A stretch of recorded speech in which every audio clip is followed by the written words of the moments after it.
Esta noche en AAM hacemos un recorrido por el Chaco paraguayo. Imágenes que nos muestran una situación de desmonte, de deforestación verdaderamente preocupante. Focos de incendio que van generando señales de alerta, pero imágenes que son todavía más elocuentes. Así se encuentra nuestro país, en zona del Chaco paraguayo, y un recorrido de las cámaras, un sobrevuelo del equipo periodístico de AAM con datos, con detalles, con estadísticas de carbonerías de las zonas, de comunidades indígenas que fueron desplazadas en el lugar y que hoy están corriendo peligro permanente. Un Chaco paraguayo que grita peligro, un Chaco paraguayo que está en una situación absolutamente complicada y que definitivamente siente el embate humano de una manera terrible. Hicimos un recorrido por algunas zonas del Chaco paraguayo y ustedes están viendo lugares donde anteriormente había vegetación, donde había árboles. Y para nuestra sorpresa nos enteramos de cuál es la historia que hay detrás de esta terrible deforestación en el Chaco paraguayo. Nos dimos cuenta que efectivamente es como una lucha con pueblos nativos que procuran cuidar estas zonas, que son reprimidos a balazos, con bosques que están al costado de los caminos, como para que uno vaya transitando y se dé cuenta o piense que los árboles están allí, que los bosques continúan, con vistas aéreas. Y adentrándonos con el equipo de AAM, notamos que este panorama es mentiroso, este es un paisaje mentiroso. Los árboles que ustedes ven al costado de los caminos están allí para una fachada. Un poco más adentro, los árboles ya no están. Y es precisamente lo que vamos a mostrarles el día de hoy en este recorrido, en uno de los temas que tenemos preparado. Fíjense ustedes la elocuencia de esta imagen que nos muestra cuál es la situación que vive en este momento el Chaco paraguayo. Vamos a tener aquí, en piso, en estudios de AAM, a gente que nos va a hablar con precisión de cuál es el impacto de la intervención humana en esta situación que está viviendo el Chaco paraguayo. Miles de hectáreas, como menciona efectivamente ese zócalo que están viendo ahí, arrasadas por la intervención del hombre, dejando prácticamente una zona más que importante del Chaco paraguayo sin la posibilidad de contar con árboles naturales en el lugar. Esa imagen aérea que veíamos recién es sencillamente brutal y demuestra lo que estamos diciendo. Árboles al costado de los caminos, donde se puede ver, como para engañar a quien va transitando y cree que los árboles están allí. Es una mentira, y se habló en la semana de hecho de eso, haciendo algunos comparativos con zonas que ya son conocidas, comparando con cuántos árboles faltan respecto a la cantidad de estadios de fútbol, por ejemplo, para que uno vaya dimensionando de qué estamos hablando. Lo que hicimos fue ir allí, hablar con autoridades, hablar con indígenas, y personas que nos expliquen un poco qué es lo que está pasando en el Chaco paraguayo. Un recorrido por Mariscal Estigarribia, por La Patria, por Teniente Enciso, zona de Alto Paraguay, y algunas advertencias respecto a qué tan grave es esto. No solamente la deforestación que está causando estragos y está dejando un desierto, zonas donde eran boscosas anteriormente. También el riesgo a lo que se viene más adelante, que es una sequía terrible.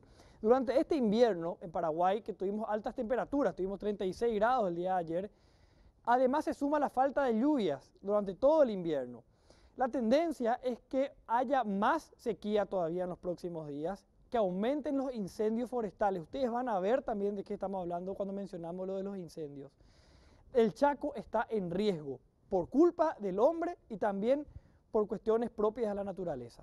Esta noche también en AAM le sacamos de paseo a un intendente, en este caso el intendente de la ciudad de San Lorenzo, Albino Ferrer, y un recorrido por su propia ciudad. Escuchen ustedes, Albino de paseo con AAM. La política algunas veces se vuelve medio sucia. Bueno, hay que estar acostumbrado, sinceramente. Acá el problema, la gente no ve las cosas buenas, la gente ve los malos nomás. Para eso, yo sé de lo que estoy haciendo y lo que hice en estos 3 periodos de mi intendencia. Y yo digo que voy a terminar bastante bien. ¿Sentís que la gente te quiere más de lo que te critica o te critica más de lo que te Yo quiere? digo que me quiere más, sinceramente. Eso ya está visto, ¿verdad? Por eso gané otra vez estas elecciones. Ya está visto que la gente me quiere, por eso gané otra vez esta elección. Hoy le preguntamos al sanlorenzano o al que habitualmente utiliza esa zona, ¿cómo siente a su propia ciudad o el paso por la ciudad universitaria? Dice que el mayor legado que le va a dejar a la ciudad de San Lorenzo es este polideportivo. Un polideportivo que fue entregado y a menos de un año se encuentra en estas condiciones, Enrique. Así es, después de un abandono total en las obras. Incluso Albino Ferrer en un momento de esta entrevista explicó por qué el polideportivo se encuentra de esta manera y el trato que iba a tener él con la empresa que fue adjudicada con esta obra. Albino dijo que ese es el mayor legado que le dejó a la municipalidad de San Lorenzo. San Lorenzo que todas las semanas es noticia por algún tema relacionado a los vecinos, por el colapso en el tránsito en la zona de los superviaductos, la zona del Metrobús y la falta de caminos alternativos, que también pasa por una gestión municipal que tuvo que haber ya planificado previamente aquellos caminos alternativos para una zona de obras que se anunció hace mucho tiempo. Albino no solamente recorrió en vehículo con AAM, en un momento dado se bajó a recorrer caminando, a escuchar a la gente lo que tenía para decir. Pasamos por todos los baches de San Lorenzo y aguardamos sus comentarios con el hashtag AAM. Según el propio Albino Ferrer, en el momento en el que recorríamos y en cada bache, San Lorenzo dejó de tener asfaltado pireca. Pireca de empanada, decía él y describía de esa manera, hasta que después bajamos y recorrimos el mercado y hablaba inclusive de las condiciones de los buses que muchas veces van sin freno en el lugar. Repito, fuimos a la municipalidad, le buscamos a Albino Ferrer, recorrimos sus calles y con él sentimos los baches que ustedes habitualmente lo sienten también. Esta es la noche para que ustedes nos reporten y nos digan lo que pasan habitualmente en la ciudad de San Lorenzo y si, como dice Albino, efectivamente el sanlorenzano o quien habitualmente recorre San Lorenzo apoya su gestión. Presten atención a algo en particular, Santi. Albino Ferrer dijo algunas cosas cuando estaba en el vehículo y al bajarse cambió de opinión respecto a algunos temas que son noticia central en los últimos días. Le decíamos recién, él caminó por el mercado, justamente en este momento. Algo estaba diciendo allí y al bajarse cambió de opinión. Contrastamos a los dos albinos, el del vehículo y el albino a pie. Imperdible, recorrido paseando por San Lorenzo con el intendente Albino Ferrer. Ahí le pregunta a nuestro compañero y le dice si no tenía problema de bajar y enfrentar a la gente. ¿Cómo reaccionó al mercado cuando tuvo de frente a su intendente? Inauguramos este recorrido por ciudades en el que vamos a ir viendo a intendentes de diversos lugares, diferentes puntos, recorrer las calles y enfrentar a la gente. Ahí, en la calle, de verdad, con sus baches, con sus mercados, con su situación real. En instantes empieza todo esto con Albino Ferrer. Vamos al móvil de exteriores porque esta noche también nuestro compañero Ricardo Alderete va a estar desde la Universidad Católica de Asunción. Ricardo, ¿cómo estás? Buenas noches. Continúa la toma de la UCA. ¿Qué es lo que está pasando en este instante? Buenas noches, Santiago. Buenas noches, Enrique. Estamos nosotros ya desde adentro de la Facultad de Filosofía de la Universidad Católica de Asunción, donde sigue esta toma, donde sigue la vigilia, aparentemente sin tiempo definido todavía, ¿verdad? Lo que se pretende es que esta vigilia termine en el momento que el decano de Filosofía, Antonio Valerano, sea restituido en su cargo. Acá estamos con los chicos. Lo último que aconteció esta semana, Santiago, es que tuvieron que declarar ante la Fiscalía 3 alumnos, una egresada ya y un profesor. En total 5 personas, de lo que representó todo este conflicto de la Universidad Católica desde el momento 1, desde ese 1 de agosto, donde fue destituido el decano de filosofía, Antonio Ganeo. Hoy lo que vamos a hacer es hablar con los alumnos y sobre todo saber, Ricardo, en qué punto se encuentra esta mesa de diálogo, esta mesa de negociación.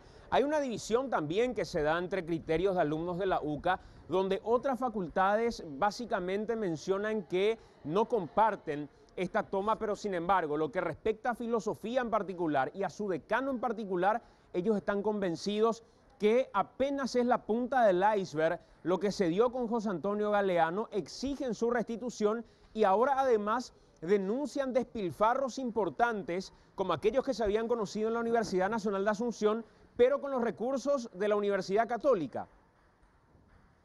Exactamente, Santiago. Desde dentro ya de la universidad, de la Facultad de Filosofía, vamos a estar hablando con ellos para ver cuáles fueron los últimos acontecimientos, en qué etapa se encuentra este conflicto ya también judicial, donde tuvieron que declarar, como veníamos diciendo, y si existe algún acuerdo, algún punto en común con otras facultades, como bien mencionabas, algunas que están de acuerdo y otras que no, con esta medida que toman estos alumnos que hasta hoy siguen tomando la Facultad de Filosofía acá en la Universidad Católica de Asunción. ¿De cuántas personas aproximadamente estamos hablando, Ricardo, en el lugar? Estamos viendo precisamente las imágenes ahí. ¿De cuántas personas aproximadamente estamos hablando? Acá mismo en el hall estamos entre 20 a 30 personas, Santiago, pero en total dentro de la universidad están una aproximada de 50 personas, según hicimos un conteo. Bueno. Vemos ahí, por supuesto, los colchones donde algunos se quedan a dormir. Hay una sala abajo del hall, en los pasillos, donde están ubicados más colchones, donde ellos se quedan, digamos, a pasar la noche, a dormir. Me dijeron que el número varía bastante, está entre 20 y 30, de repente llega a 50, pero en días como hoy, fin de semana, es más bajo el número porque la gente va a su casa, va a comer, va a dormir y vuelve, digamos, ya el lunes, ¿verdad? Para seguir con esta toma. Bueno, y vemos también, no sé si hay gente que está estudiando qué es lo que está haciendo en el lugar efectivamente, pero como que ya tomaron el lugar al punto de poner ciertas comodidades inclusive para poder aguantar las horas. ¿Ya cuánto tiempo llevan en el lugar tomando la UCA, Ricardo? Vamos a acercarnos a un muchacho que está acá, vemos que está estudiando, está leyendo un libro, vamos a preguntarle qué está leyendo específicamente y desde cuándo están acá. ¿Qué tal? Buenas noches. ¿Tu nombre cuál es? José. ¿Qué está haciendo, José? ¿Estás leyendo, estudiando? Soy de medicina justamente y vengo a apoyar ahora a los compañeros un rato. Soy de la Facultad de Medicina que viene a apoyar esta toma. Sí, no, le estoy acompañando a los compañeros porque estoy en contra de la judicialización de los compañeros justamente. ¿Hace cuánto ya que está la toma acá en la Facultad de Filosofía? No, yo vine simplemente aquí un rato. Vamos a preguntar acá a los chicos que están también, ya propiamente de la Facultad de Filosofía. Habíamos visto que él viene a la Facultad de Medicina a apoyar a sus compañeros. Claro, Ricardo, recordar también a propósito de lo que decía ese alumno que de hecho uno de los temas centrales en los últimos días es que el caso se judicializó, que se presentó una acción ante la Fiscalía contra algunos supuestos cabecillas de esta toma y la Fiscalía los llamó a declarar. Hubo una manifestación también frente al local del Ministerio Público exigiendo ver la carpeta fiscal, exigiendo algunos detalles respecto a esta judicialización. El propio José Antonio Galeano estuvo allí cuestionando al Ministerio Público por esta apertura de una investigación y también estuvo en esta manifestación frente al Ministerio Público. Digamos, un capítulo más que calentó la cosa dentro de la UCA y lejos de evitar que se siga tomando, lejos de evitar la protesta, lo que hace es contar con el apoyo de más gente, como el caso de ese alumno que fue a apoyar a partir de la judicialización. Solamente para aclarar ese punto a qué se refiere, que uno de los capítulos, digamos, de esta historia que tuvo lugar esta semana. Claro, incluso en la mesa de diálogo tampoco se llegó a ningún acuerdo, ¿verdad? Acá estamos con chicos ya propiamente de la Facultad de Filosofía. Chicos, ¿hace cuánto que estamos acá en esta toma? Bueno, ya estamos llegando al mes, exactamente ya son 3 semanas. Había empezado la medida de protesta el 1 de agosto, hoy estamos a 27, hace 27 días. Desde ese día 1 donde se le destituye a Antonio Galeano, ¿empezó esta medida de toma? No, realmente se destituye a nuestro decano José Antonio Galeano el 14 de julio y es cuando empieza un proceso. Realmente esta medida que estamos sosteniendo hoy no fue ni la primera ni la segunda de las medidas tomadas. Nuestro propio Consejo de Facultad había pedido que se rectifique el Consejo de Gobierno, se había pedido explicaciones a la SEP, se habían formado asambleas interestamentales, se había ido a un paro académico, una serie de medidas que tuvieron todas el silencio como respuesta y luego de un proceso que ya venía siendo de un montón de ignoración realmente desde el rectorado hacia nosotros, es que decidimos implementar esta medida de fuerza como para establecer un diálogo y realmente poder ser escuchados. Y agotamos realmente todas las instancias institucionales, todas las instancias interestamentales también, los docentes también, los funcionarios instalaron varias medidas anteriores a esta y estamos sosteniendo, hoy es nuestro día número 27 en este lugar y esperamos poder tener realmente resultados o un diálogo real en lo breve. Sí, Santiago, ¿te parece si seguimos después con agrandando detalles? Vamos a hacer la ampliación de toda esta información en breve nada más con vos. También era un avance nada más de lo que vamos a tener desde la Universidad Católica de Asunción, una toma que ya tiene 27 días y saber específicamente en qué punto se encuentra. Nosotros tenemos que hacer la pausa, Enrique, pero antes de la pausa reiteramos esto que vamos a ampliar en breve nada más. Un recorrido de paseo con Albino en AAM por la ciudad de San Lorenzo y un segmento que estamos inaugurando el día de hoy en AAM. De paseo con el intendente. No se trata de otra cosa más que pasar en tiempo real lo que pasa al ciudadano habitualmente, en hora pico, en situaciones complicadas, en las diversas ciudades de nuestro país. La gente que en Twitter nos está diciendo, en Facebook también, vengan a Ciudad del Este, recorran con la intendenta, vengan a Fernando de la Mora en Asunción, hagan el recorrido con Mario Ferreiro. Lo vamos a hacer y precisamente abrimos a partir de hoy este nuevo segmento que lo vamos a estar llevando adelante a través de Telefuturo. Debemos decir que impresionante la cantidad de comentarios que estamos recibiendo a través del Twitter. Nuestro hashtag es AAM, nuestra cuenta oficial @algoandamalpy, también estamos en Facebook. Impresionante la cantidad de comentarios respecto a las frases de Albino Ferrer que soltamos solamente en el avance.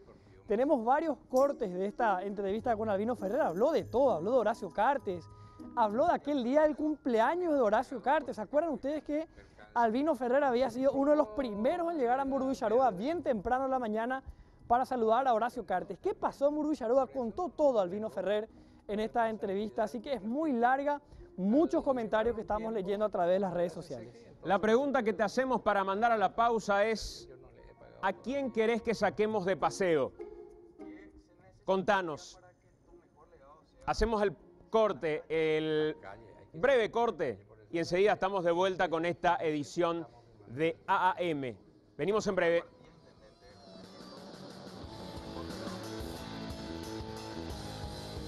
A través del Twitter y a través del Facebook diciéndonos a quién quiere la gente que saquemos de paseo. Y finalmente les digo una cosa, esto va a ser un itinerario que nosotros lo vamos a marcar, que vamos a conversar con la propia gente.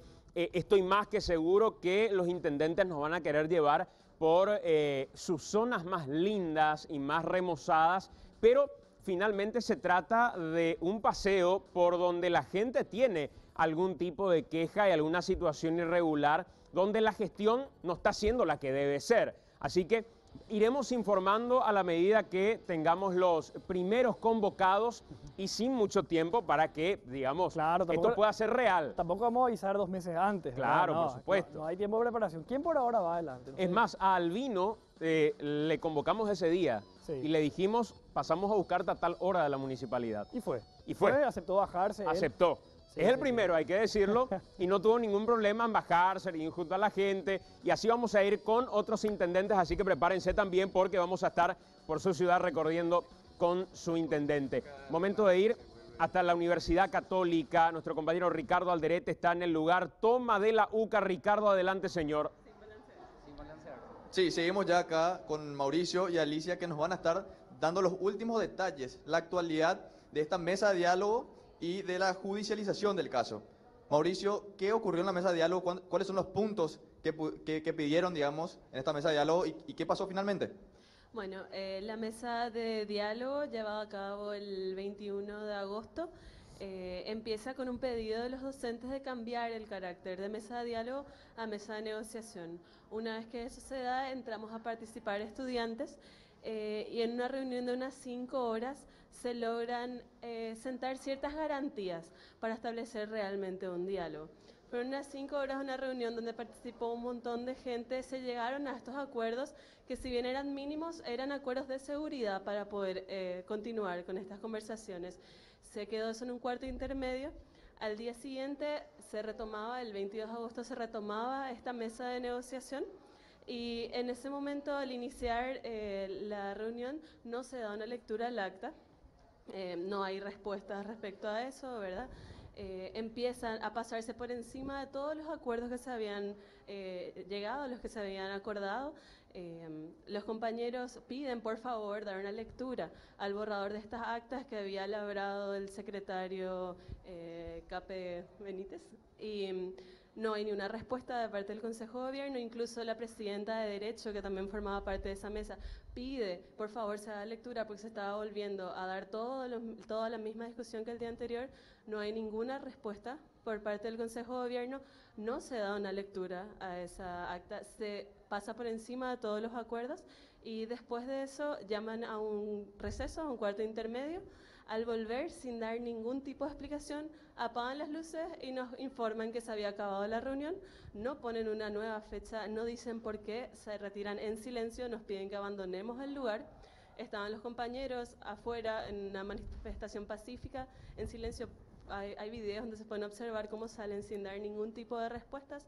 Una vez estando ya afuera, alegan haber recibido amenazas. De esas amenazas no hay ningún tipo de registro, nunca se pudieron comprobar y todavía no se ha restablecido ningún tipo de diálogo. O sea, esta mesa a la que ellos llamaron, ellos mismos la abandonaron sin haber dado una lectura a un acta y habiendo pasado por encima de todos los acuerdos. Decime, Alicia, ¿cuáles son los puntos que ustedes pusieron como condiciones, digamos, para finalizar con esta toma?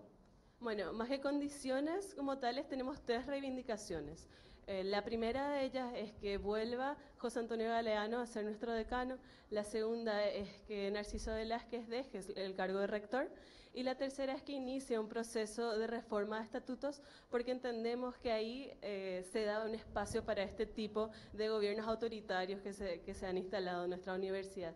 Esas son nuestras 3 reivindicaciones que nosotros planteamos como para una negociación. Mauricio, ¿cuál es la actualidad de la judicialización del caso?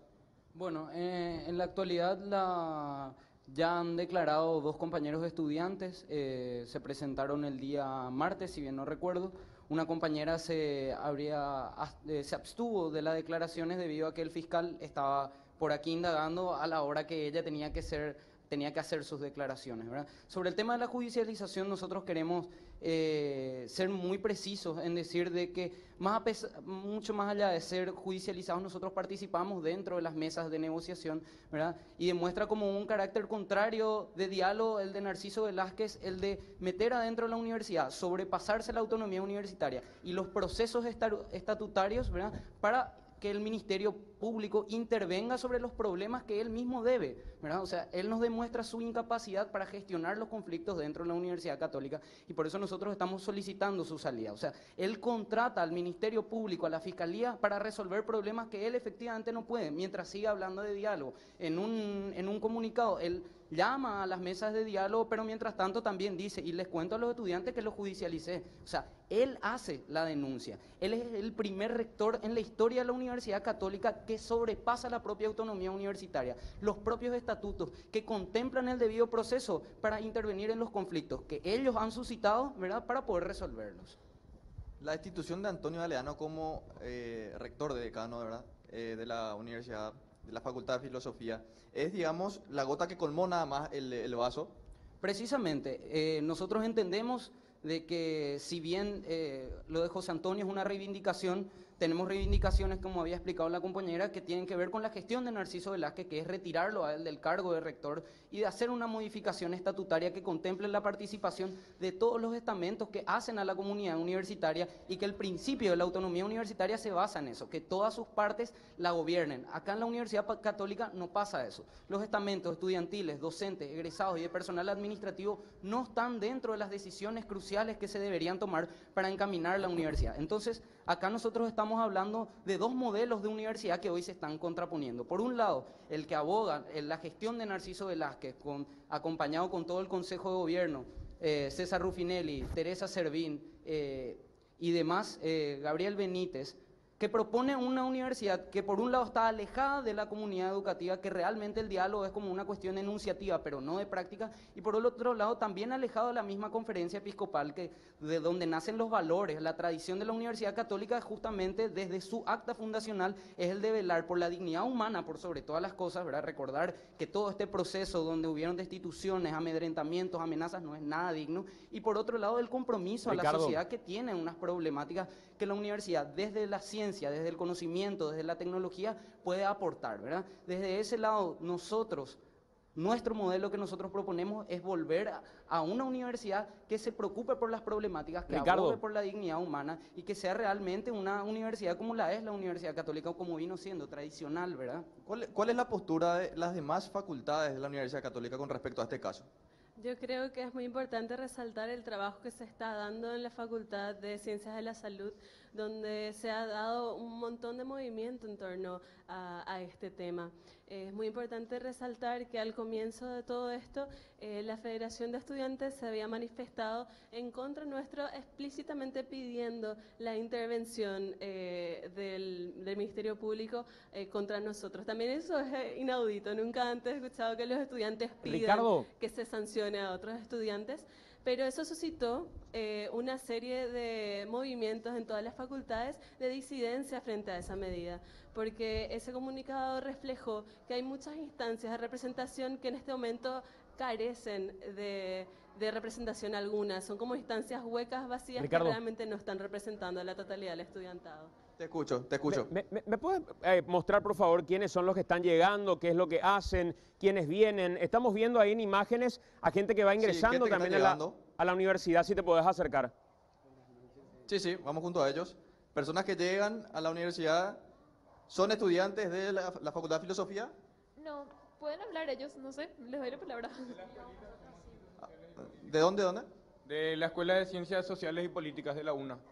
Venimos en apoyo acá a los estudiantes de la Universidad Católica porque creemos que es la continuidad de la lucha que se viene dando por parte de los estudiantes desde el 2015 y el 2016, que es por la democracia, por la participación de todos los estudiantes y por la inclusión de todos los jóvenes en la educación. Voy junto a los más chicos que están sosteniendo la bandera, también de la Facultad Nacional de Asunción. Sí, de Sociología y Politología UNA. ¿Es la primera que vienen acá o ya están siguiendo, digamos, esta toma desde que inició? No, vinimos antes. Vinimos anteriormente a acompañar a los compañeros, traerles nuestra solidaridad. Desde que inició ya estamos acá porque como estudiantes de Sociología entendemos de que esto es una persecución al pensamiento crítico, sobre todo. Nos solidarizamos porque también vivimos esta realidad en la Escuela de Sociología y Politología, en donde sí se nos persigue por abrir espacios de debate, espacios de diálogo. Entonces tenemos ya también todo un antecedente de lucha y entendemos de que sí, esta es una criminalización a la lucha estudiantil y una persecución al pensamiento crítico, a las ciencias sociales y a las ciencias políticas.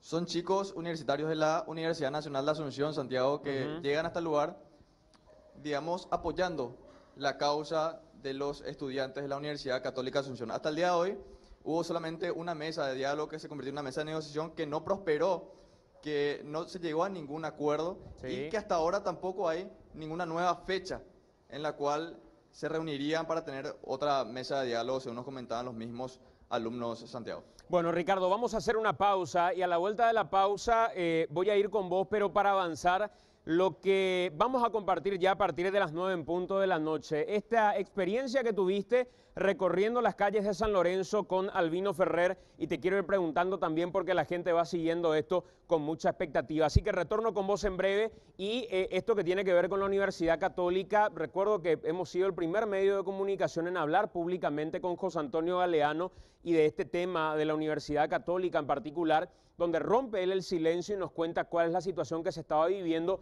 y ya desde esa ocasión llevan 27 días los estudiantes en total.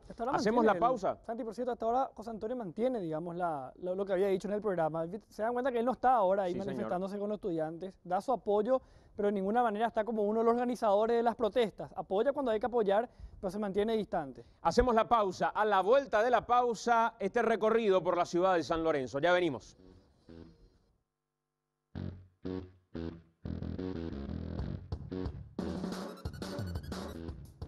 Estamos de vuelta, son las 21 en todo el territorio nacional y esta noche en AM vamos a hablar de la situación que está viviendo el Chaco paraguayo.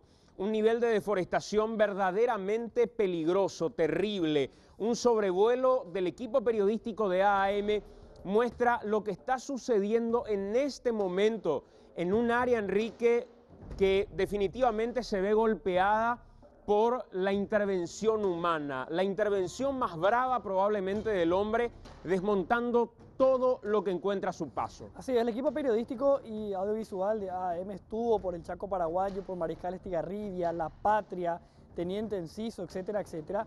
Y estuvimos viendo cómo está el Chaco paraguayo respecto a los bosques que están desapareciendo, se están talando miles de árboles. Y además nos enteramos de una guerra que se dio en el lugar y que a nadie tal vez se enteró, una guerra a disparos, a balazos, de personas que quisieron proteger las zonas boscosas y personas que se encargan de la deforestación. Todos los detalles en instantes en AM. Ricardo Alderete tuvo la experiencia de recorrer en este primer intendente que tiene un paseo con el equipo periodístico de AM. Ricardo, contanos cómo fue esa experiencia. ¿Se le avisó con tiempo a Albino? ¿Se le dijo con mucha antelación cuál iba a ser el itinerario? ¿Le tomó por sorpresa? ¿Cómo fue la situación? Contanos, Ricardo. Bueno, a Albino le llamamos esa misma mañana para consultarle si podíamos hacer una entrevista con él. Íbamos a llegar hasta la misma municipalidad, ¿verdad? Junto a él íbamos a buscarle. Y hasta el momento que llegamos a su oficina, él no sabía de qué se trataba. Ajá. Incluso nos retrasamos un poquito en la hora. Le llamamos para decirnos que nos espere, él sin problema nos esperó. Al llegar a la oficina, le comento que queríamos hacer un recorrido por la ciudad de San Lorenzo, un recorrido por su zona y que él nos explique un poco de qué se trata o de qué se trató su gestión en su tercer periodo ya ahora y cómo él analiza su gestión hasta el momento. Él decía que su mejor legado, ya lo había dicho vos, Santiago, es el polideportivo. Ni las calles, ni el mercado, sino el polideportivo sería su mejor legado como intendente de la ciudad de San Lorenzo. Estuvimos recorriendo, pasamos por grandes baches también, inclusive recorrimos el mercado también. Sí. Contanos, él puso condiciones, ¿cómo fue? ¿Vos llegaste, te encontraste con él, le dijiste vamos a hacer esto? Y él dijo, bueno, pero yo elijo las calles, yo elijo la cantidad de tiempo que vamos a estar, 1 hora, va a ser 1 hora y media. ¿Qué condiciones puso? ¿Puso algunas condiciones, alguna dificultad de Albino o dejó que vos manejes todo? No, en cuanto a condiciones ni tiempo, ni siquiera hablamos de eso. Al llegar se trataba de una entrevista común y corriente. Yo en ese momento le comento que queríamos hacer ya algo diferente, una charla con el intendente por la misma ciudad de San Lorenzo, en un recorrido en un móvil. Él accedió a eso, ni siquiera nos puso como condición algún tiempo límite. Estuvimos más de 1 hora y media recorriendo las calles, recorriendo el mercado, recorriendo también el mismo polideportivo que él decía que deja como legado de su gestión, ya siendo este su tercer periodo. Le había cuestionado por qué él consideraba que el polideportivo es su mejor legado y no las calles, sí, ya siendo este su tercer periodo, y por qué no le dio el tiempo de que justamente sean las calles su mejor legado. Eso tendremos también como respuesta en este recorrido. Bueno, Ricardo, vamos a mirar la primera parte de este recorrido hecho con el intendente, de otros varios que van a pasar por AM también. Primera parte, lo buscamos a Albino Ferrer y recorrimos lo que pasa a diario el ciudadano, no solo de San Lorenzo. Fíjense lo que pasó.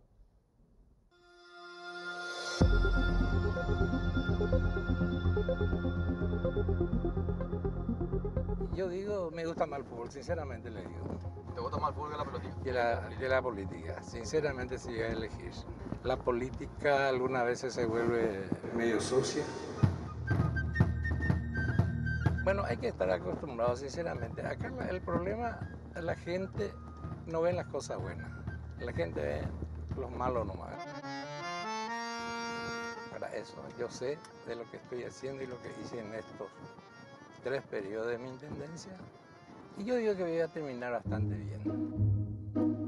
¿Sentís que la gente te quiere más de lo que te critica o te critica más de lo que te quiere? Yo digo que me quiere más, sinceramente. Eso ya está visto, ¿verdad? Por eso gané otra vez estas elecciones. Coste que me costó hasta el propio correligionario, me hizo la contra. ¿Cuál dirías o cuál elegirías como el estandarte que dejas, como el legado que dejas como intendente? El polideportivo municipal.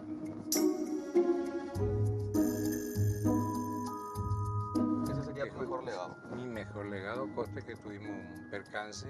Y se le colocó madera verde, que no era estacionado también, por eso no negó la responsabilidad del contratista. Al llevar un tiempo, la madera se seca y entonces no se puede unir. Se ha levantado, pero gracias a Dios yo no le he pagado todavía. ¿Qué se necesitaría para que tu mejor legado sea las calles? Las calles, hay que insistir con la calle, por eso te hablé de este convenio que estamos firmando con el Ministerio de Obras Públicas. Y en contrapartida, intendente, teniendo como mejor legado, decía el polideportivo, ¿cuál sería para vos una materia pendiente o algo que todavía no pudiste, digamos, hacerte cargo de? Recapar todo el microcentro. Esto está viendo cómo justamente es la calle que el miércoles se empieza a recaparar nuevo. Tenemos varios arterias también, gracias a un convenio con el Ministerio de Obras Públicas. Sí. ¿Por qué consideras que sigue siendo una materia pendiente el recapado y no fue suficiente, digamos, el primer y el segundo periodo? Y bueno, seguramente que no estaba en muy mal estado, ¿verdad? Pues yo entré con un presupuesto de 18.500.000. Ahora estoy pasando los 100. Por lo visto que la gente cree, ¿verdad?, en el intendente.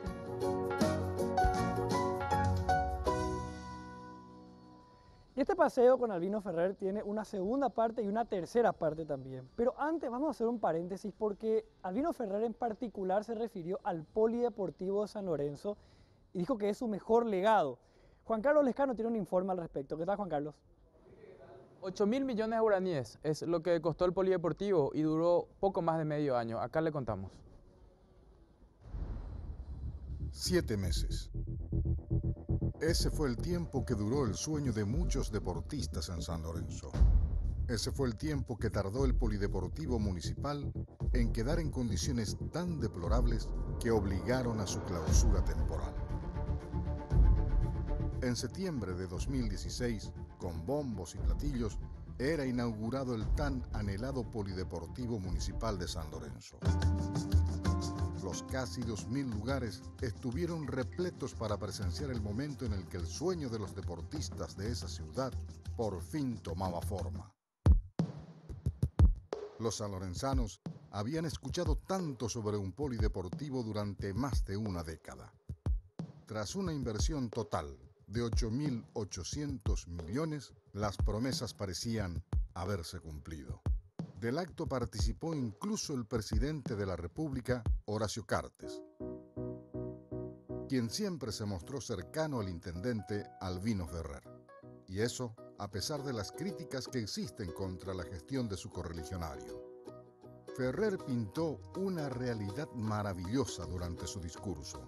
Y hoy se da la inauguración de nuestro anhelado Polideportivo Municipal, acorde a la exigencia de una ciudad que se merece mucho más y que permitirá que al fin nuestro equipo de básquet del Rayadito pueda jugar de local en su propia ciudad. Cierto, el equipo de básquetbol del Sportivo San Lorenzo por fin pudo jugar de local en su propia ciudad. De hecho, el Polideportivo tuvo como su primer gran evento al Nacional Sub-18 de básquet y después un torneo de handball. Pero luego de unos pocos partidos, los equipos de esa ciudad tuvieron que volver a buscar otro recinto. Ya para abril de este año, 7 meses después de su inauguración, el piso de parquet del Polideportivo presentaba serios daños.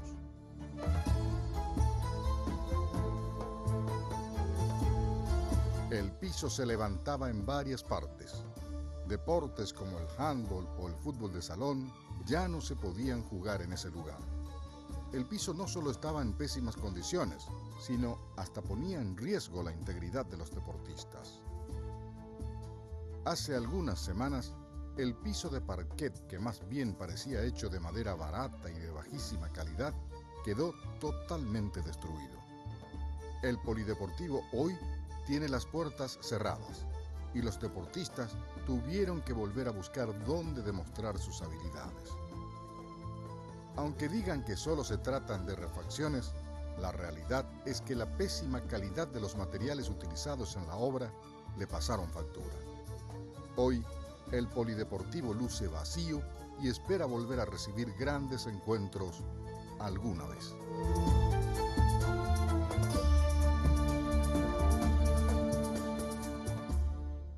Bueno, ese fue el mayor legado de Albino Ferrer en lo que él mismo acaba de decir en estas declaraciones que pasamos recién. Vamos a la segunda parte ahora de este paseo con Albino Ferrer por su ciudad, por San Lorenzo. Y presten atención, acá él habla de Horacio Cartes y del cumpleaños, ¿se acuerdan aquel cumpleaños de Cartes en Burgo Villaroa?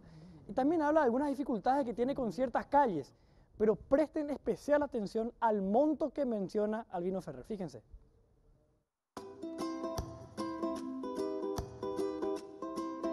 Un recapado de aquí cuadra. Allá 400 o 450 mil guaraníes, mínimo, una cuadra acá en verdad. 450 mil guaraníes. Sí, fácilmente, sí. De aquí allá 400 o 450 mil guaraníes. En General Caballero, no sé si ustedes se acordarán, en 26 años hemos logrado de habilitar otra vez General Caballero y ese asfaltado creo que estaba valorado a 2 cuadras por los 870 millones de guaraníes. Depende del grosor, justamente, si no también un asfaltado como la tapa de las empanadas, nosotros que lo llamamos pireca, no te aguanta. Lo que hizo el otro gobierno, me acuerdo, regularización, sí, pirequita. Entonces era difícil, hermano querido, que te aguante un asfaltado. Tengo varios lugares que ya hemos hecho de nuevo este gobierno, por la ayuda de este gobierno he solucionado en muchos lugares. No me aguanta. 3, 4 meses de vida nomás tiene. Un asfaltado de 1 centímetro. ¿Qué tal estuvo el cumpleaños de Cartes? Estuve, sí, soy. Y yo bien, sinceramente, pues, gracias a Dios tengo una amistad muy buena con él. Tengo la suerte, ¿verdad? Soy cartista de un comienzo, ¿para qué negarlo eso? ¿Sería uno de los mejores presidentes de la República para vos? Hasta el momento sí. Entre todo lo que me tocó, ¿verdad? En mi vida conocerlo, yo digo que es el mejor, sinceramente.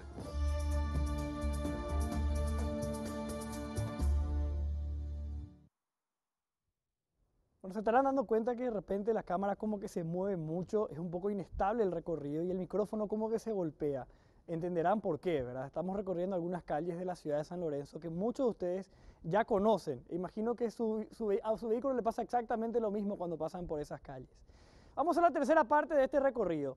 Aquí Albino Ferrer se baja del vehículo y saluda a algunas personas que justo lo tuvieron en la mira días atrás. Fíjense.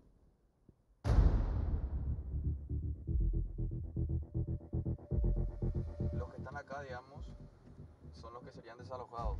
Exactamente, Miranda Cuesta, y también tenemos Sargento Silva. ¿Cuántos más o menos serían los? 400 y algo, creo que el último censo que me pasaron fue de 426 en el total. ¿Y los que pero tienen la que gente ser desalojados? Y por ahí están.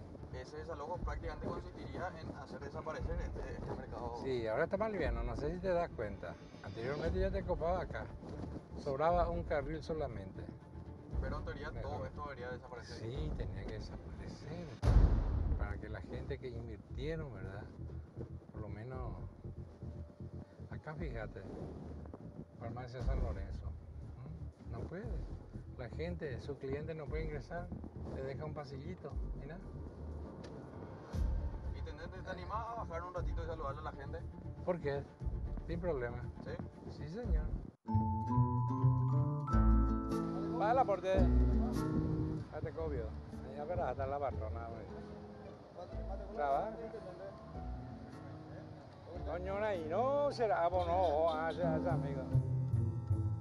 Mira estos colectivos, será que hay todavía. Mira nomás cómo van, no sabes si tiene freno. Ahora estamos con una empresa coreana que está ya recorriendo para asfaltar los caminos y San Lorenzo va a tener la primera ciudad que va a tener colectivo nuevo. Dios quiera que eso salga. Te soy sincero, yo me pasé esta vida. No tengo el coraje para desalojarlos. Pero en teoría todo esto debería desaparecer. Sí, tenía que desaparecer. No tengo el coraje para desalojarlos. estoy a pedir en nombre de mi mamá que nos deje trabajar tranquila. Yo, esa es mi intención. Es la amenaza de casco, porque ahora llego de allá, pues. Esta parte también serían todos desalojados. Desalojado completo. Este es Sargento Silva, este es lo que te nombré. Completo. Si vos tenés tu salón, tu casa por acá, te va a gustar. Que te llenen. Hay que escuchar las campanas.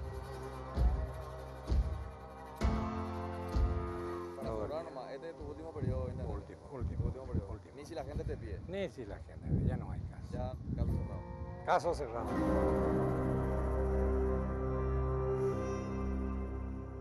Así pasó Albino Ferrer en este recorrido que hacíamos por la ciudad de San Lorenzo y como bien decía Enrique, todas esas imágenes movidas, poco prolijas que veían ustedes, en realidad era por la situación que estábamos pasando en plenas calles de la ciudad de San Lorenzo. Y en el momento en el que finalmente, como ven ustedes ahí, el intendente se bajaba, hablaba con la gente, de todo lo que decía, hay algunas cuestiones interesantes. Por ejemplo, ¿cuánto le cuesta el empedrado o el asfaltado?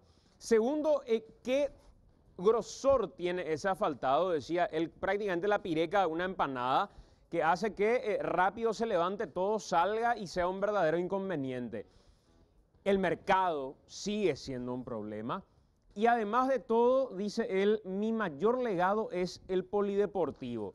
Y ya veían ustedes las condiciones en las que se encuentra ese polideportivo. Eso está deplorable. Y es su mayor legado. El tema de las calles, el tema de la pireca, la empanada que él decía, sigue responsabilizando al gobierno anterior, pero está cerrando bueno, él está ahora en los primeros años de su tercer periodo. Es como que ya ese discurso de culpar al gobierno anterior como que ya tuvo que haber dejado muchos años atrás y sin embargo él sigue hablando de esa cuestión del legado del gobierno anterior, etcétera, etcétera. Y también cuando da los montos es como que se percibe que no tiene muy claro respecto a cuál es su presupuesto y qué es lo que tiene que gastar para mejorar ciertas calles. Además, fíjense ustedes, los minutos dedicados a Albino Ferrer ya nos muestran una ciudad de San Lorenzo complicada. Hay calles a las que no llegamos evidentemente, lugares por los que no ingresamos, pero que están en igual o peores condiciones inclusive y definitivamente sigue siendo ese un problema para la ciudad de San Lorenzo. El tráfico sigue siendo un problema, la situación de la basura en general en San Lorenzo, las condiciones de mantenimiento del mercado, los baches de la ciudad, el retorno a la noche. El retorno a la noche. Por la zona donde, digamos, se tuvo que haber previsto calles alternativas en la zona del Metrobús, cosa que jamás ocurrió. El sistema de buses internos también, porque hay mucha gente que no precisamente está muy contenta con el hecho de que el 27 le baje sobre ruta, porque después tiene que entrar todavía un montón y recorrer hasta llegar a su casa. Los buses internos siguen siendo un problema. Ahí ven ustedes cómo se va moviendo todo eso en pleno recorrido y en realidad es por la situación de los baches en la ciudad de San Lorenzo. En el reporte que está haciendo la gente, una especie de disque por su disco y su intendente al aire, mucha gente nos habla de Asunción y a mí me viene en mente la avenida Eusebio Ayala, por ejemplo. Eusebio Ayala, Enrique, es intransitable con la inestabilidad que hay en el lugar donde uno vaya a recorrer. Con lo mal que estaciona la gente y uno tiene que pasar por allí a las 8 de la noche y ver la cantidad de basura que queda cada día en la avenida Eusebio Ayala. El desorden que hay con los buses que muchas veces no respetan eso de ir solamente para la derecha. Y algunas otras calles, ¿verdad?, que están en situación terrible en cuanto a baches, la avenida Fernando de la Mora, por ejemplo, en lo que corresponde a Asunción, con muchos baches, muchos problemas todavía, y también el desorden propio del estacionamiento. Si bien se intentó aplicar esto de evitar los giros, unificar los sentidos de las calles, reordenar un poco todo eso, creo que el tema del estacionamiento sigue siendo la asignatura pendiente. Hay que agradecer a los anunciantes y en breve vamos a hablar del Chaco paraguayo. Ya está con nosotros Ezequiel Santagada para hablar desde la perspectiva ambiental, desde la perspectiva jurídica también y por supuesto lo que tiene que ver con la situación de deforestación de varias zonas de nuestro país. En particular, ahora vamos a hablar del Chaco paraguayo. Juan Carlos Lescano está nuevamente con nosotros porque hizo el recorrido por la zona del Chaco paraguayo. ¿Por dónde estuvieron, Juanqui? Recorrimos básicamente los 3 departamentos de la región occidental, Santi. Estuvimos por Presidente Hayes, estuvimos por Boquerón y también por Alto Paraguay. La realidad con la que nos encontrábamos era algo con lo que realmente nos imaginábamos que podía ser así, pero no dimensionábamos lo que realmente íbamos a encontrar. Fue verdaderamente impresionante para el equipo periodístico todo lo que encontramos en estos días. Básicamente, ¿por dónde arrancamos, digamos, y por qué la selección fue hecha de estas zonas en particular? Arrancamos por la zona de Mariscal Estigarribia. Mariscal Estigarribia es el distrito donde se registró la mayor deforestación en lo que va de este año. Después pasamos por la zona de La Patria, porque ahí hay un parque ecológico bastante importante, una reserva natural. También fuimos hasta Alto Paraguay, en particular porque Alto Paraguay, Santi, esa es zona de Pantanal, esa es zona de una reserva extremadamente importante de fauna y flora. Queríamos conocer un poquito cuál es la situación y es verdaderamente impactante. En el transcurso de la semana veíamos fotografías que habían impactado bastante que publicaba la organización Gurá Paraguay. Y la gente realmente se asustaba, se impactaba con esa fotografía nada más. Después veíamos también que Ezequiel Santagada publicaba, por eso lo tenemos hoy, algunas herramientas de situación de dónde es la zona de deforestación, pero todavía es mucho más impactante cuando se hace en videos y en imágenes un sobrevuelo por la zona y se puede dimensionar lo que verdaderamente está sucediendo. Exactamente, por día, Santi, o sea, hoy domingo se deforestaron aproximadamente 162 hectáreas. Te hago más fácil, 115 estadios defensores del Chaco. Eso se deforestó hoy, solamente hoy, en la zona del Chaco paraguayo. Veía que a través del surtidor los amigos hacían también una precisamente analogía de cuántos estadios de la olla monumental azulgrana, por ejemplo, en el día de su inauguración, se estaban deforestando por día en nuestro país.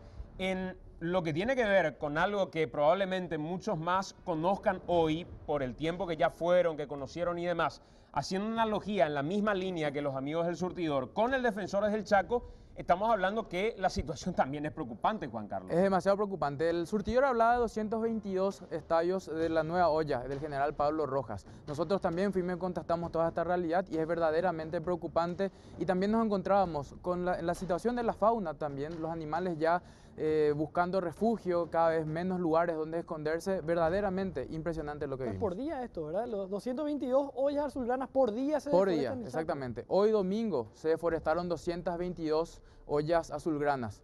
El equivalente a ese territorio es lo que se deforestó hoy, solamente hoy. ¿Esto dónde es? Esto que estamos viendo en este momento, ¿dónde exactamente es, Juan Carlos? Esto es en la zona de Mariscal Estigarribia, Santi.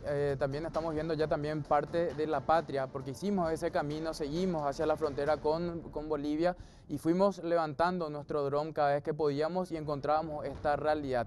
18.320 hectáreas, eso fue lo que se deforestó en el Gran Chaco, hablando de Argentina, Bolivia y Paraguay, solamente en abril. El promedio, como ya decíamos, es 7.565 hectáreas en Paraguay, 252 hectáreas por día. Lo que ya le decíamos, en abril 180 veces el Estadio Defensores del Chaco se deforestó por día, solamente en abril en el Chaco paraguayo, que forma parte del Gran Chaco americano. Esto que estamos viendo, por ejemplo, sigue siendo la zona de Mariscal Estigarribia. Otros datos: 18.278 hectáreas deforestadas en el Chaco paraguayo en mayo. No hubo un solo año, Santi, desde que se comenzó a tomar estos datos, en que Paraguay no encabezara a nivel global. 115 estadios defensores del Chaco por día deforestados en el mes de mayo. Te decía, Santi, de acuerdo a los datos de Gurá, Paraguay todos los años lidera los niveles de deforestación. Y acá está un dato por demás impactante. 268.437 hectáreas se deforestaron en el año 2012. De acuerdo a un informe de la Contraloría General de la República, que se alertó por lo que estaba pasando, por lo que contaba Gurá, comenzó a revisar sin respaldo legal más de 210.000 hectáreas. O sea, estamos hablando de una cifra tremendamente superior. Exactamente. Cerca de 40 y pico mil hectáreas nada más las que tuvieron algún tipo de respaldo legal. Exactamente. 2013, 243.756 sin respaldo, 117.000. 2014, 288.000 sin respaldo, 129.000 hectáreas. Hasta ahí se tienen los datos de cuántas hectáreas tienen realmente respaldo legal y cuáles no. A partir del 2015 se pierden esos datos porque esto es un trabajo que habían realizado organizaciones como IDEA, como Gurá Paraguay y como la WWF. 2015, 285.000 hectáreas deforestadas sin respaldo legal, como les decía, desconocemos. En 2016, 208.504. 2017, en lo que va del año, 60.592 hectáreas. En total, 1.354.248 hectáreas deforestadas solamente en Paraguay, haciendo una comparación.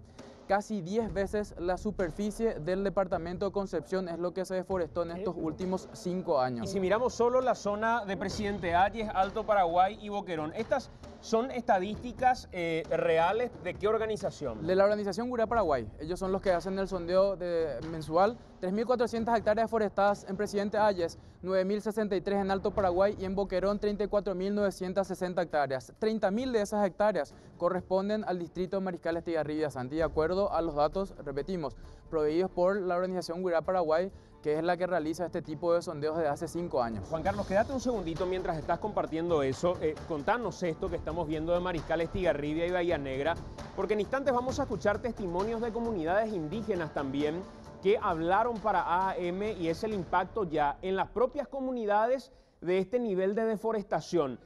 Pero antes de continuar, me gustaría preguntarle a Ezequiel Santagada, que es director del Instituto de Derecho y Economía Ambiental, IDEA. Ezequiel, esto mirando así y puesto todo en un mismo informe, es escandaloso realmente. ¿Cómo estás, Ezequiel? Buenas noches, Santiago. Un saludo para vos y toda la teleaudiencia. Es escandaloso sobre todo por los niveles de ilegalidad que tenemos registrados hasta el año 2014-2015. Parte de este informe que hizo la Contraloría se generó como consecuencia de un pedido de acceso a la información que junto con Gurá Paraguay hicimos en 2014, donde solicitamos escanear el total de las licencias ambientales del Alto Paraguay. En ese momento había 498 licencias, 124 estaban perdidas, y acá es un dato no menor, porque la forma en que se mantenían los expedientes de evaluación de impacto ambiental era caótica hasta hace muy poco. Sí. Hace un año recién lo pusieron como debe ser en un archivo ordenado. Y probablemente sea el nivel de importancia que en general le damos como Estado a la situación ambiental también, bueno, Ezequiel. A ver, si vamos a poner el nivel de importancia que le damos a la situación ambiental como Estado, vamos a números duros. O sea, pomposamente en la Constitución decimos en el capítulo de la vida y el medio ambiente, o sea, junto con el derecho a la vida, artículo 4, en el mismo capítulo está el artículo 7. Ahora bien, esa pomposidad jurídica la traducimos en 0,06% del total del presupuesto para la Secretaría del Ambiente. La Secretaría del Ambiente aplica aproximadamente 40 normativas jurídicas con un presupuesto que nos llega a 10 millones de dólares. Cuando el 60% de la riqueza de este país, del Producto Bruto Interno, se genera con agricultura, ganadería y energía. O sea, el 60% de la riqueza del Paraguay depende de recursos naturales a los cuales para protegerlos le destinamos el 0,06%. Si lo comparamos con el PBI, esos ceros, por supuesto, son muchísimos más. O sea, es escandaloso. O sea, ¿qué política pública tenemos en materia ambiental? Y ojo, acá no estamos hablando simplemente de una visión, si se quiere, poética de estar protegiendo los pajaritos, las florcitas y los animalitos. Estamos hablando del modelo de desarrollo que queremos para el Paraguay de acá en adelante. O sea, el viceministerio de Ganadería está previendo que en los próximos 10 años se van a deforestar 4 millones de hectáreas. Esto no lo digo yo, lo dijo el viceministro Medina en el evento donde estuvo exponiendo Jeffrey Sachs, hará más o menos un mes y medio, invitado por la Itaipú. 4 millones de hectáreas en 10 años son 400.000 hectáreas por año. Llevado esto por día son cerca de 1.095 hectáreas por día. O sea, esas cifras que ustedes dieron. Gurá Paraguay dice que en el último mes se deforestaron 577 hectáreas. Bueno, eso, dentro de lo que es el marco legal actualmente vigente, podríamos deforestar 1.090 hectáreas por día, y eso es lo que prevé el viceministerio de acá a los próximos 10 años. Ezequiel, esa es la cifra dura, pura y real, pero me gustaría preguntarte respecto a cómo impacta esto finalmente y cómo nos devuelve la naturaleza lo que nosotros hoy estamos haciendo, y esto es elocuente en las imágenes que estamos viendo. Pero antes, Juan Carlos, conversamos con comunidades indígenas también. ¿Por qué lo hicimos y por qué buscamos a estas comunidades? Por dos motivos en particular, Santiago, porque dentro del informe de la Contraloría ellos hablaban de que la SEAM estaba otorgando licencias ambientales sin tener en cuenta las comunidades indígenas. Y también porque son las zonas, en las zonas más vulneradas, las zonas más deforestadas son ellos los que salen, se manifiestan y tratan de frenar de alguna manera la deforestación. En particular, hablamos con los miembros del pueblo Ixir, o más conocidos como los Chamacoco, en la zona de Bahía Negra, en el Alto Paraguay, y ellos nos contaron, por ejemplo, que un ganadero brasileño abrió un camino, comenzó a deforestar en una de las comunidades de su pueblo. En otro, un ciudadano de origen turco no tuvo ningún tipo de problema de disparar y realizar disparos al cielo para tratar de amedrentarlos mientras estaban pescando. Esto era lo que nos contaban los miembros del pueblo Ixir.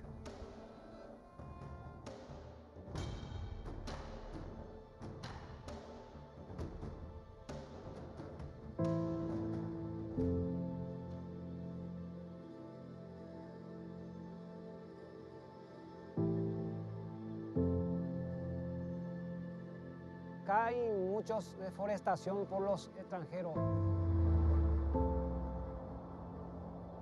Primero, ellos más los brasileños echan el bosque.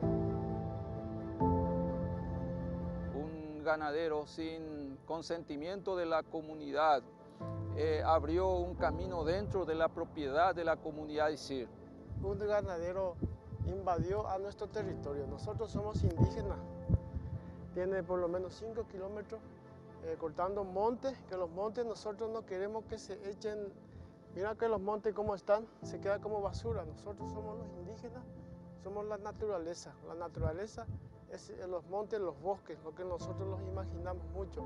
La naturaleza, los animales silvestres, que ellos hacen rosado y si ellos queman, entonces los animales sufren. Los animales es como nosotros. Entonces nosotros estamos protegiendo nuestro bosque.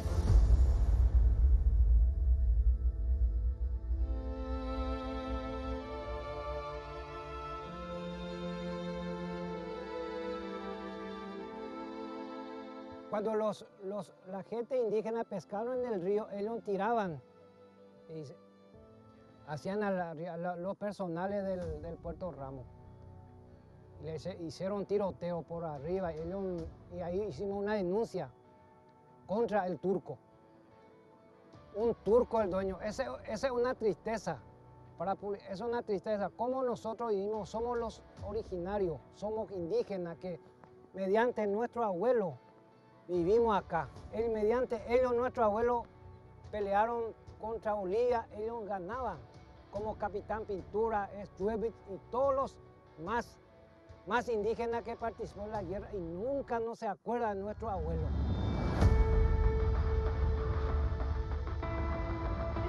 En la época de la guerra del Chaco, nuestros abuelos pelearon, ensangrentaron para que esta tierra nosotros ocupamos. Somos los nietos de los abuelos guerreros. Tienen historia que nuestro abuelo, en antepasado, los indígenas ya vivían acá, antes los blancos, entonces los indígenas ya se maneja acá. Acá a 21 kilómetros hay una comunidad también que se llama Puerto Esperanza. Y de estas 21.000 hectáreas, en el fondo, un brasilero entró sin conocimiento de los indígenas, sin conocimiento, y es un lindero de los indígenas y un brasilero que entró 2.700 hectáreas que el brasilero hizo en deforestación, pastura, alambrado y creo que tiene tajamar. Y está dentro de la propiedad de los indígenas.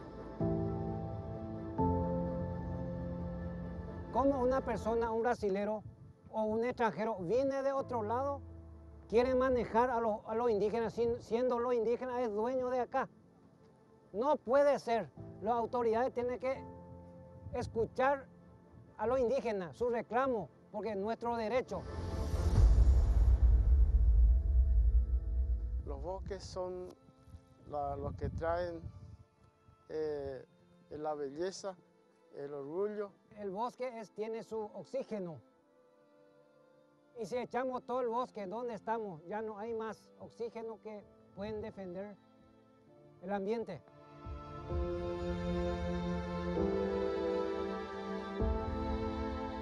Es el lugar sagrado de nuestro ancestro, ¿verdad?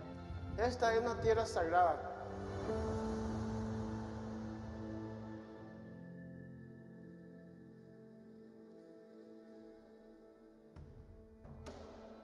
Es impactante viéndolo de esa manera, Juan Carlos, y sobre todo la vehemencia y la elocuencia con la que se expresan estas comunidades indígenas, a las que finalmente consideramos oportuno el darle voz también porque son parte de la población y una parte que tiene conocimiento de primera mano del impacto que está generando en la sociedad en general, de manera inmediata y de manera futura toda esta problemática, ¿no?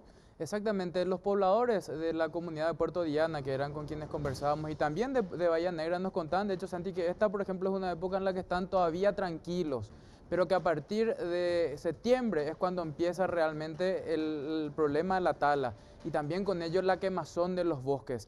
Ellos conviven día a día, imagínate que de un día al otro se encontraron con que un brasileño estaba arrasando parte de su propiedad, y también con que una tierra que ellos están reclamando como propiedad de sus ancestros fue entregada a un ciudadano brasileño. ¿Por qué es grave esto en particular? Porque la comunidad que está a orillas del río Paraguay está en la frontera. Un ciudadano extranjero no puede tener propiedad a 50 kilómetros de la frontera, de acuerdo a lo que establece el propio marco legal de nuestro país. Y aún así se está realizando este tipo de actuaciones en la zona del Chaco, Santiago. Bueno, Juan Carlos, vamos a ampliar todo esto en breve, pero Ezequiel dejaba picando hace rato lo que tiene que ver con el impacto que genera. Las cifras son cifras lapidarias y vos nos mostrabas un escenario a futuro todavía más preocupante. Pero ¿cuál es el impacto que tiene? Algo que para mucha gente da la sensación que es lejano. Ah, mira, qué lindos arbolitos que finalmente fueron desmontados. Pero ¿cuál es el impacto que tiene para todos esto? Bueno, yo tal vez no sea la persona más indicada para decirlo, pero podemos consultar a los expertos de WIRAO WWF y ellos te van a decir que el impacto es desertificación, desplazamiento de poblaciones nativas. O sea, el tema indígena no es algo menor en el Chaco. De hecho, Paraguay ya tiene 3 condenas ante la Corte Interamericana de Derechos Humanos justamente por negar derechos a comunidades indígenas. Y los impactos son, bueno, los que estamos soportando en la actualidad: calentamiento global, desertificación, en el caso del Chaco una mayor salinización de recursos hídricos y, bueno, condenarnos a futuro. O sea, justamente el no manejarlo esto sosteniblemente, sustentablemente, lo que nos va a llevar es que no podamos producir ni carne, ni, como se está probando ahora, soja. Porque, ojo, esto es el escenario con carne. Hoy, en el Chaco Central, ya se están probando variedades de soja resistentes a la seca. Y hay zonas del Chaco, sobre todo en agua dulce, y yo lo vi con mis propios ojos en el año 2012, donde ya había cultivos experimentales de soja. Si esto hoy lo tenemos con ganadería, no quiero saber lo que puede llegar a ser con soja. Pero de nuevo, es ¿qué modelo de país queremos? O sea, ¿es importante la agricultura y la ganadería? No cabe la menor duda. O sea, si Paraguay está creciendo, ha venido creciendo como lo ha hecho, es gracias a estas actividades. La estabilidad macroeconómica del país en gran parte depende de estas actividades. El tema es, ¿cuánto más vamos a seguir con esto? ¿Hay alternativas? ¿Hay formas de hacerlo mejor? Los expertos dicen que sí. El marco legal que tenemos en este momento autoriza a deforestar aproximadamente el 50%, porque exige que se mantenga un 25% de reserva legal de bosques naturales, más las cortinas rompevientos, lo que estamos viendo en las imágenes, sí, donde hay cuadraditos, no son cuadraditos o rectángulos de unas 100 hectáreas. Eso es lo que prevé la ley forestal del año 1974. Ahora bien, esas disposiciones las hemos tomado del Código Forestal brasileño del año 1934. Está bastante desfasado. O sea, hace 83 años, ese era el paradigma de conservación, entre comillas, porque ni siquiera se hablaba de la importancia de la cuestión ambiental. Ese Código Forestal brasileño fue modificado en la década del 60 y fue vuelto a modificar en el 2012. Para que te des una idea, en Brasil hay esa reserva legal, el porcentaje que acá es el 25%, varía según ecorregión. En la Amazonía llega al 80% de reserva legal, justamente por la fragilidad del ecosistema. Yo no digo que tal vez tengan que modificarse eso, tal vez sea bueno mantener ese 25%, pero hay estudios sobre esto. Otra cuestión, ¿queremos seguir con ese ritmo de deforestación? 4 millones de hectáreas. Es un tercio de lo que queda hoy de bosques en el Chaco. Hoy quedan aproximadamente 12 millones de hectáreas. En los próximos 10 años estamos pensando para incluir 4 millones de cabezas de ganado, aproximadamente 4 millones de hectáreas. ¿Ese es el modelo de desarrollo que queremos? cuando estamos a las puertas de la entrada en vigencia del Convenio de París, del cual, bueno, lastimosamente Estados Unidos salió, pero todo el resto de la comunidad internacional quiere seguir estando, donde tenemos disposiciones específicas que podrían beneficiar al Paraguay, por ejemplo, que es el programa RED, es el programa de reducción de emisiones provenientes de la deforestación y la degradación de bosques, donde Paraguay ha venido preparándose para poder ser parte de este esquema.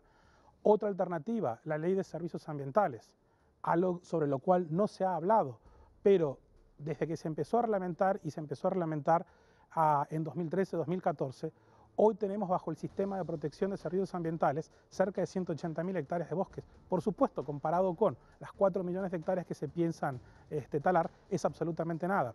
Pero este esquema prevé compensación para el propietario que mantenga los bosques. Entonces, es ese tipo de debate que creo que es oportuno que nos demos, porque no parece ser razonable, o por lo menos el sentido común así lo indica, que hipotequemos a largo plazo la sustentabilidad del desarrollo del Paraguay. Ezequiel, esto que se está planteando y que vos estás trayendo también con un marco jurídico, con una situación que se sustenta en números, como nos mostraba Juan Carlos Lescano, ¿se da por qué? ¿Se da por desconocimiento, por ignorancia, por poca importancia que le damos a nuestros recursos naturales, hasta como una cuestión de ornamentación y no precisamente de relevancia? ¿Se da porque los que deberían estar involucrados en el debate están en otra cosa? No sé dónde están o en qué están nuestras universidades, por ejemplo, debatiendo en este momento, aquellas universidades y facultades que tienen incidencia directa en esto. Se ha llevado a una discusión más que de conocimiento, a una discusión ideológica. ¿Cómo crees se debería resolver y con qué protagonistas un debate sincero y honesto sobre esto? Estamos empezando, o sea, ¿cuántos programas le han dedicado espacio al tema de la deforestación en el Chaco?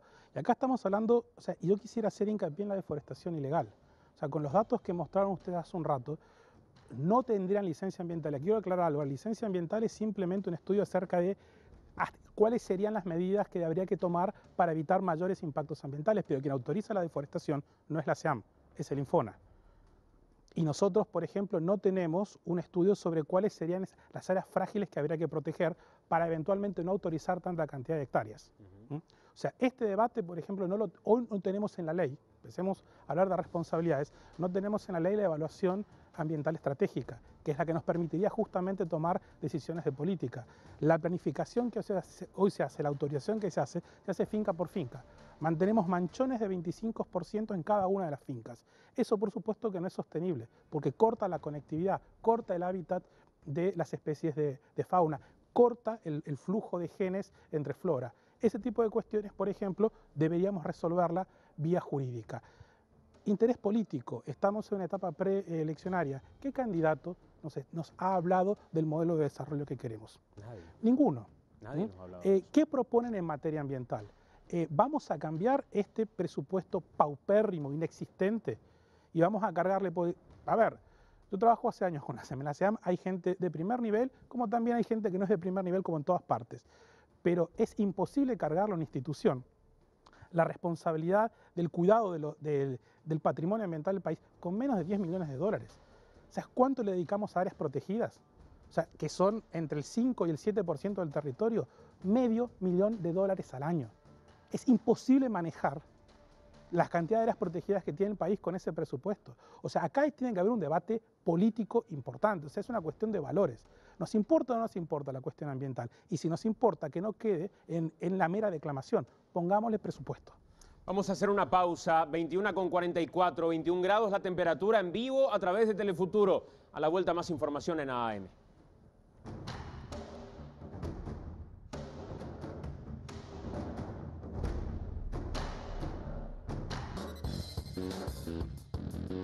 Muy bien, seguimos haciendo AM, estamos en vivo a través de Telefuturo. Recién veíamos, Juan Carlos, además de todos los datos y compañía, las imágenes que son muy claras, ¿verdad? Cómo hay árboles que sirven de fachada, que están al lado de los caminos, pero los centros de los bosques están totalmente pelados. Exactamente, es pasar apenas unos 50, 100 metros como mucho, incluso menos en algunas zonas, y ya te encontrás realmente con el desmonte gigantesco en esa zona del país. Impresionante. Creo que vamos a subir a las redes también para seguir repasando un poco esas imágenes y cada uno pueda ver y sacar sus propias conclusiones porque son muy claras.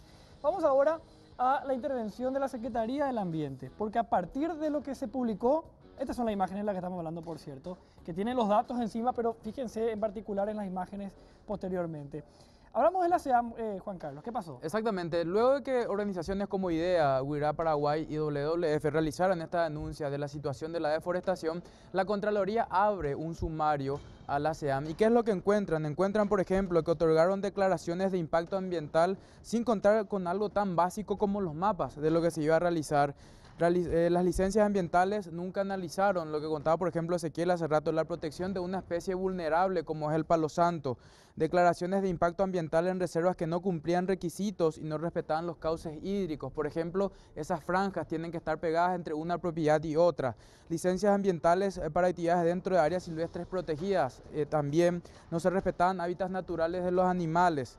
Licencias ambientales sin tener en cuenta a comunidades indígenas y como consecuencia, ya le escuchábamos recién a los Ishir, Enrique, sí. Y por último, licencias ambientales sin títulos de propiedad y la descoordinación gigantesca entre el gobierno central, en este caso la Secretaría del Ambiente, y los gobiernos municipales y departamentales.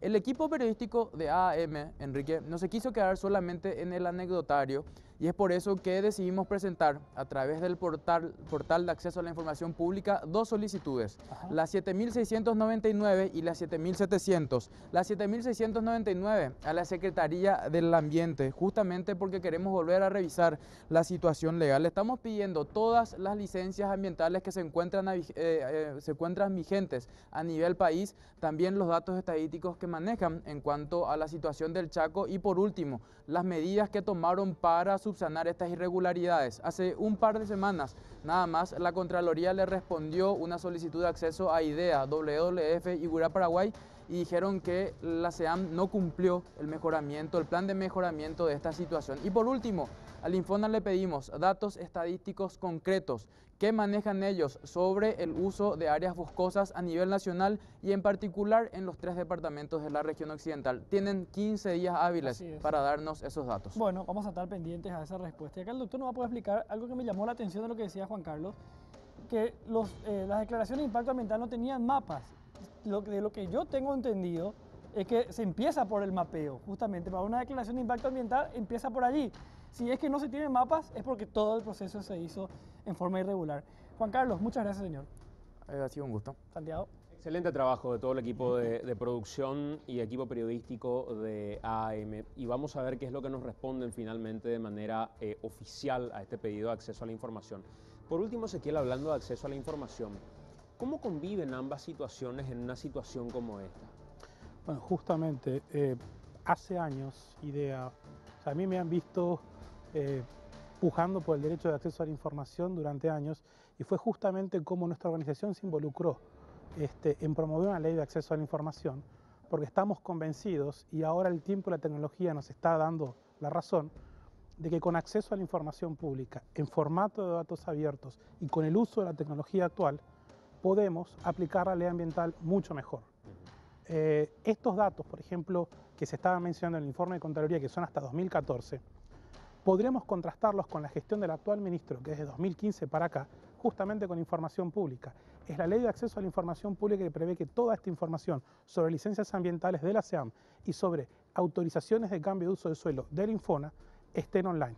Si esto está online, con las imágenes satelitales que tiene WIRA Paraguay, con los catastros, el otro día justamente lo que tuiteé fue que la ANDE, es increíble, la información que a veces no tienen los registros públicos o el Servicio Nacional de Catastro, la ANDE sí lo tenía. Pedimos copia, o sea, toda la base de datos de la ANDE en cuanto a catastro. ¿Y para qué sirve eso? Para superponer ese catastro sobre imágenes satelitales y saber en qué inmueble se está cumpliendo o no cumpliendo con la ley. Y saber quién es quién en términos de deforestación. Exactamente, porque acá hay otro tema, o sea, si nosotros podemos vincular catastro, registros públicos, licencias ambientales, autorizaciones de cambio de uso de suelo del Infona, y digo registros públicos porque es clave, vamos a saber con nombre y apellido quién es la persona que está cometiendo una ilegalidad. Es más, con la tecnología actual, eso podríamos saberlo en forma automática. Y acá quiero llamar la atención al Ministerio Público. El Ministerio Público no tiene una sola condena por deforestación. No hay una sola persona preso. ¿Y por qué? Porque tenemos un marco jurídico, o sea, una ley penal ambiental horrible del año 96, que en su momento fue vetada por el presidente Guasmosi por lo mala que era, pero se insistió en el Parlamento porque necesitábamos tener una ley penal ambiental.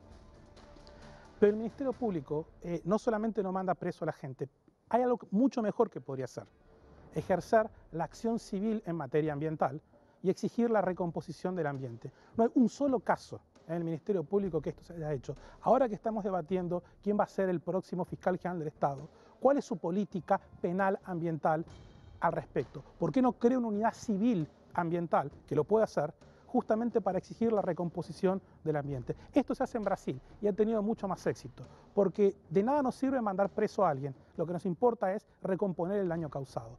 Entonces, por eso insisto, herramientas de acceso a la información pública, que nos está faltando registros públicos, nos está faltando el Servicio Nacional de Catastro. Sería bueno, entiendo que la SEAM ya tiene digitalizadas todas las licencias, ojalá esta semana las pusiera online. El Infona está terminando el inventario forestal nacional. Con todas esas herramientas, organizaciones de la sociedad civil y universidades podríamos saber exactamente quién está cumpliendo, quién no está cumpliendo.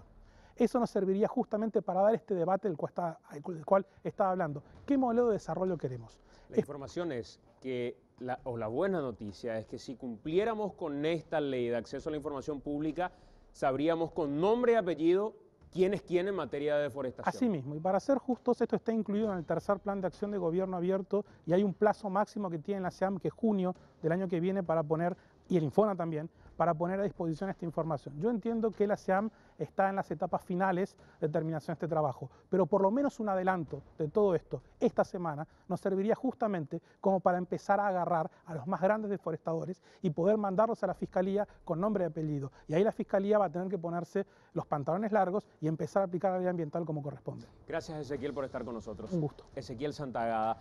Enrique, tenemos que ir cerrando esta edición también de AAM, agradeciendo a todos por la compañía y, por supuesto, con la promesa de seguir hablando de este tema y sobre todo desde esa perspectiva que marcaba un poquito Ezequiel, de conocer y de entender quién es quién en materia de deforestación. Así es, hay una ley que permite el acceso a la información pública justamente, vamos a estar siguiendo nosotros con esto. También la invitación a la gente que revise las redes sociales de AAM, nuestro canal en YouTube, el Facebook, el Twitter, porque digamos en este recorrido que hicimos como que metimos muchas estadísticas, muchos datos, pero fíjense ustedes en las imágenes que son muy claras, en el sobrevuelo, entrando un poco a las zonas deforestadas.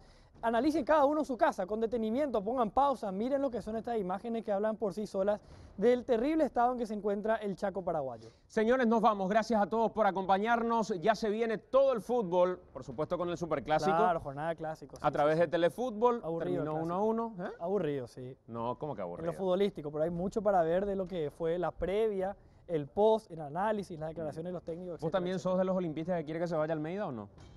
Y yo le banco a Almeida, pero ya no como técnico. Me quedo con el Almeida campeón de América. Bueno, nos vamos, señores. Gracias a todos por acompañarnos. Ya se viene el fútbol a través de Telefuturo. Hasta el próximo domingo. Chau.